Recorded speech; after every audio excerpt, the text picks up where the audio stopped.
ஏன்னா எங்க அப்பா இல்ல. எங்க அப்பா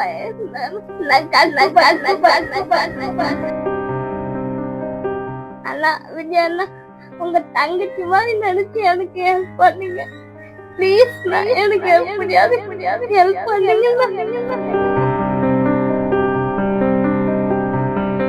எனக்கு அப்புறம் எங்க அம்மா நான் உதவி பண்ணணும்னு நினைக்கிறேன். இத்தனை நாள் என்ன பாத்துருக்காங்கல்ல, அவங்களுக்கு நான் ஏதாவது உதவி செய்யணும்ல.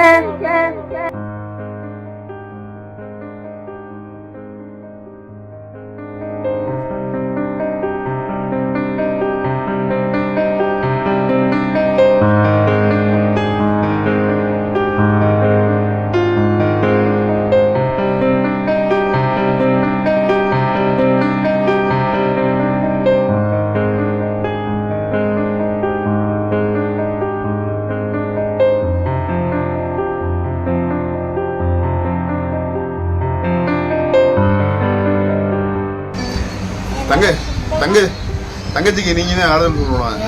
நீ தான் அது சொல்ல, அவன் அவளுக்கு சொல்லுவா ஆறுதல். அழாதான்னு சொல்லிட்டே இருப்பான்.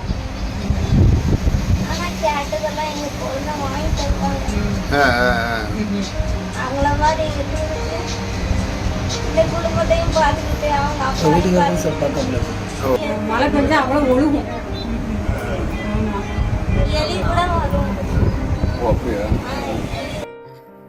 நீராவி மேடு பகுதியை சேர்ந்த மாற்றுத்திறனாளியான மாரி என்பவர் கடந்த சில நாட்களாக உடல்நலம் கொண்டு இருந்தார். ரேஷன் கார்டு இல்லை, ஆதார் கார்டு இல்லை அப்படின்னு கவர்மெண்ட்ல இருந்து வர சில ஊராக நின்றுச்சு அப்படிங்கிற தகவல் வந்திருக்கு. அப்புறம் எனக்கு சென்னையில் எனக்கு தகவல் சொன்னாங்க. நான் அப்புறம் அவங்க வீட்டு அந்த தம்பி சொல்லி அவன் கான்டாக்ட் நம்பர் எடுத்து அது பேச சொல்லி அப்புறம் திருப்பி அவன் அப்போது எம்எல்ஏ திரு சண்முக பாண்டியனுக்கு அண்டு மாண்புமிகு அமைச்சர் அக்கா கீதா ஜீவன் அவங்க பிஎட்டையும் தவிர சொல்லி இப்படி இந்த பகுதியில் இருக்கு அப்படின்னு அவங்க உடனடியாக நடவடிக்கை எடுத்து பட்டா ஒரு 50,000 ரூபா பணம், ஆதார் கார்டு, ரேஷன் கார்டு பூரா விட்டாங்க. இப்போ வீட்டு மனம் தரேன்ட்டு இருக்காங்க. அது இன்னொரு சில மாதங்களை அதை ஒதுக்கிறோம், அலாட் பண்ணிடுவாங்க. மேற்கொண்டு அவங்களுக்கு என்னென்ன தேவையோ அதுக்கான இதெல்லாம் ஒத்துழைப்பெல்லாம் நம்ம செய்யப்படும். எங்கள் சார்பாகவும் நாங்கள் செய்கிறோம். இப்போ ஒரு அவங்களுக்கு 25,000 ரூபா நிதி உதவி கொடுத்துருக்கு. கண்டிப்பா என்ன தேவையோ அனைத்தும் பண்ணப்படும். அப்புறம் இன்னொரு கோரிக்கை வர வச்சிருக்காங்க, வீட்டு வாடகை கொடுக்க முடியல. அதான் மாதம் கொடுக்குறதுக்கான ஏற்பாடு அது பண்ண சொல்லியிருக்கு. இந்த வீடு கட்ட தண்டி அந்த வீட்டு வாடகை அதை கொடுத்துருவாங்க. வீடு கட்டுறதுக்கு உண்டான தேவையோ என்ன தேவையோ அதை பார்த்துக்குருவாங்க. அது அதே மாதிரி மருத்துவ உதவி என்ன தேவையோ நம்ம சார்பா எங்க அப்பா இறந்து 1 வருஷம் ஆகுது. இந்த பக்கத்துல எங்க அக்கா இருக்கா, இவங்க 30 வருஷமா மாற்றுத்திறனாளியா தான் இருக்காங்க. போன ஜனவரி மாசம் இவங்க ரேஷன் கார்டுல இவ பேரை சேர்க்கணும், ஆதார் கார்டு வேணும் அப்படின்ட்டு செய்தியில போட்டிருந்தோம். அவங்க செய்தியை பார்த்துட்டு அக்காவுக்கு உடனே ஆதார் கார்டும் ரேஷன் கார்டும் ரெடி பண்ணி கொடுத்துட்டாங்க. முந்தைய அரசு அவளுக்குன்னு நிதி உதவின்னு 50,000 ரூபாய் கொடுத்தாங்க. இலவச வீட்டுமன பட்டாவுக்கு ரெடி பண்ணி தரேன்னு சொல்லியிருந்தாங்க. இப்போ வத்தலகுண்டுல இருந்து காசி ராஜபாண்டியன் சார் அக்காவை பார்த்துட்டு என்ன பிரச்சனை என்ன ஏதுன்னு கேட்டாங்க. அக்கா சொல்லியிருக்கா, இந்த மாதிரி வீடு இல்லை அப்படின்னு சொல்லி எனக்கு கட்டி கொடுங்க அப்படின்னு சொல்லியிருக்கா. அதே மாதிரி அவங்களும் கட்டி தரேன்னு சொல்லியிருக்காங்க. இப்போ அவளுக்காண்டி 25,000 ரூபாய் கையில கொடுத்துட்டு போனாங்க. மாசம் வாடகையும் நானே தாரேன் அப்படின்னு சொல்லியிருக்காங்க அந்த அண்ணன்.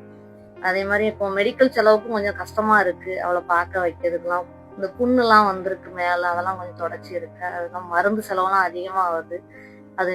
அதுவும் அண்ணன் பார்த்து தாரேன்னு சொல்லியிருக்காங்க. இப்போ 25,000 கொடுத்துருக்காங்க. மருத்துவ செலவுக்கு ஹெல்ப் பண்றேன்னு சொல்லியிருக்காங்க. மேல கொஞ்சம் புண்ணா இருக்குண்ணா, அதுக்கு கொஞ்சம் மருந்து வாங்கணும். நான் தாரேன்னாங்க. அப்புறம் நான் வீட்டு வாடகை பத்தி சொன்னேன். அதையும் நாங்களே பாத்துக்கிறோம் பாப்பா, நீங்க அழாதீங்கன்னு சொன்னாங்க. இப்படிப்பட்ட நல்ல உள்ளாங்க என்னைக்கு நல்லா இருக்கணும். விஜய் அண்ணாவுக்கு நான் ஒரு கோரிக்கை வச்சிருந்தோம். விஜய் அண்ணா இந்த வீடியோ பார்த்துட்டு எனக்கு ஏதாவது ஹெல்ப் பண்ணுங்க. எனக்கு வீடு வேணும், இடமும் வேணும். ஏன்னா என் தங்கச்சி கட்டி கொடுத்தாச்சு. அவன் வேற வீட்டுக்கு வாழ வேண்டிய பொண்ணு. ஏன்னா எங்க அப்பா இல்ல. எங்க அப்பா இருந்தாலும் நான் கஷ்டப்பட்டு என் தங்கச்சியும் கட்டி கொடுத்தாச்சு. நாங்க எப்படிதான் இருக்கிறது? அவன் வாழ வேண்டிய பொண்ணு. அவன் வாழ்க்கைய பார்க்காம இங்க வந்து கஷ்டப்பட்டு இருக்கான். இப்போ எங்க அப்பா வேற தவறிட்டாங்க. அதனால அண்ணா, விஜய் அண்ணா, உங்க தங்கச்சி மாதிரி நினைச்சு எனக்கு ஹெல்ப் பண்ணுங்க ப்ளீஸ். எனக்கு எப்படியாவது ஹெல்ப் பண்ணுங்கன்னா. வீட பாத்தீங்கன்னா இந்த கற்பூச்செல்லாம் வரும், எலி கொண்டு வரும். எங்களால இருக்க முடியல. அதனாலதான் விஜய் அண்ணாதான் நான் இந்த கோரிக்கை வைக்கிறேன். விஜய் அண்ணா, எனக்கு நீங்க பதவி ஏற்றிருக்கீங்க, எனக்கு ரொம்ப சந்தோஷமா இருக்கு. அதே மாதிரி எனக்கு இந்த பட்டாவுக்கும் ஏற்பாடு பண்ணி கொடுத்தீங்கன்னா கொஞ்சம் நல்லா இருக்கும்னா. ஒரு வீடு ஒரு இடமும் இருந்தா போதும்னா ரொம்ப சந்தோஷமா இருப்பேன். ஏன்னா எனக்கு அப்புறம் எங்க அம்மா நான் உதவி பண்ணணும்னு நினைக்கிறேன். இத்தனை நாள் என்ன பாத்துருக்காங்கல்ல, அவங்களுக்கு நான் ஏதாவது உதவி செய்யணும்ல. அதனாலதான் ரெண்டு பேட்டி கொடுக்குறேன். ப்ளீஸ் எனக்கு எப்படியாவது உதவி பண்ணுங்க. என்னால முடியல. இன்னைக்கு காலையில இருந்து அழுது எனக்கு தலை கொண்டு வலிக்குதுண்ணா. எனக்கு